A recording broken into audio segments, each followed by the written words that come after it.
Have you ever been scrolling through real estate listings and just felt your brain start to short circuit? You see a duplex, then a semi-detached home, then a townhome, and they all kind of look the same, right? I mean, they all share a wall with a neighbor. It's so easy to get lost in all the jargon. Well, if you've ever wondered what the real difference is, you're in the right place. We are about to make it all make sense. And that's really the heart of it, isn't it? A shared wall is a shared wall. How different could they possibly be? It's a totally fair question, and you know what? The answer is way simpler and, frankly, a lot more important than you might think. Okay, here it is. This is the whole secret, the big aha moment. The distinction has almost nothing to do with the style of the building or what it looks like from the street. The real, fundamental difference comes down to the legal structure of ownership. It's all about what's written on the deed. So first up, let's talk about the duplex. We're calling this one the investor's choice, and you're about to see exactly why. This is the classic play for anyone looking to get into real estate, especially using that strategy you hear about all the time, house hacking. So what is a duplex really? It's one building that has two separate homes inside. But, and this is the key, the entire building and the land it sits on are legally considered a single property. It's all owned by one person under one single title. Let's just break down that DNA real quick. It's simple. One building, two homes, one plot of land, one owner, and one legal deed. It's a total package deal. You can't just sell off one half of it because legally it is one whole thing. And this leads to the biggest consequence of owning a duplex. The person living on the other side of that wall, they aren't just your neighbor, they're your tenant. The minute you buy a duplex to live in, you've instantly become a landlord. Okay, but what if you want the lower cost that comes with a shared wall, but you have zero interest in being a landlord? Well, that brings us to the semi-detached home. We call this one the balancing act. Now, at first glance, a semi-detached home can look absolutely identical to a duplex. It's a building, it's got two homes, they share a wall. But the legal setup? It's the complete opposite. Here, you're looking at two separate properties on two separate lots, each with its very own owner and its very own deed. This is probably the #1 point of confusion, and it's a great question. It's so easy to think of a semi-detached home as just half a duplex that somebody decided to sell off. But legally, they were never one property to begin with. Let's just put them head to head. It's this simple. A duplex is legally one property with one owner. A semi-detached building is legally two separate properties, each with its own owner. If you only remember one thing from this whole explainer, make it this distinction right here. So as a semi-detached home, your ownership is completely independent. You own your home and the piece of land it's sitting on. Your property line literally runs right down the center of that shared wall. Your neighbor is just a neighbor, not a tenant. You get all the freedom of single-family living, just with, one less side to your yard. All right, that brings us to our third and final category, the townhome. We're calling this one the lifestyle choice, because this option is really all about maximizing convenience and community. A townhome is a single-family home that's part of a row of at least 3 or more homes. Just like a semi, you own your individual unit.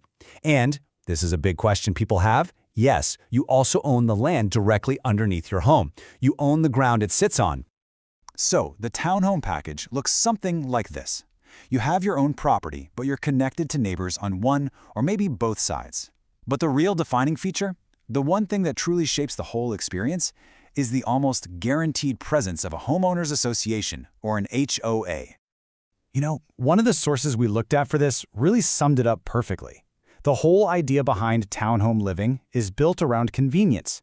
The HOA collects fees from everyone, and in return, they handle things like landscaping, maybe snow removal, and big exterior maintenance projects. It frees you up from a lot of those typical homeowner chores. All right, we've defined all three. Now for the most important part. Let's pull it all together and figure out which one of these might be the right fit for your life, your budget, and what you're trying to accomplish. Think of this table as your ultimate cheat sheet. It boils everything down. You can see the key difference starts right at the top with ownership and legal title. Single for a duplex, separate for the others. But honestly, the most telling row here is at the bottom, primary goal. If you're looking for an investment, all signs point to a duplex.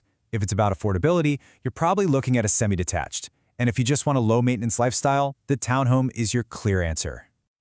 Here's another way to look at the trade-offs. The duplex brings the highest responsibility. I mean, you're a landlord, right? But it also has the highest potential financial upside. The semi-detached is that middle ground. You get a lot of freedom from HOA rules, but you're still on the hook for all your own maintenance. And then there's the townhome.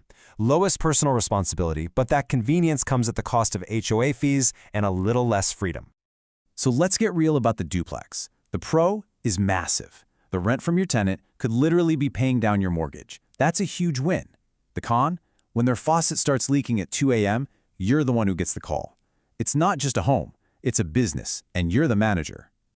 For semi-detached home, the big pro is you get that single-family vibe for less money and usually no HOA breathing down your neck.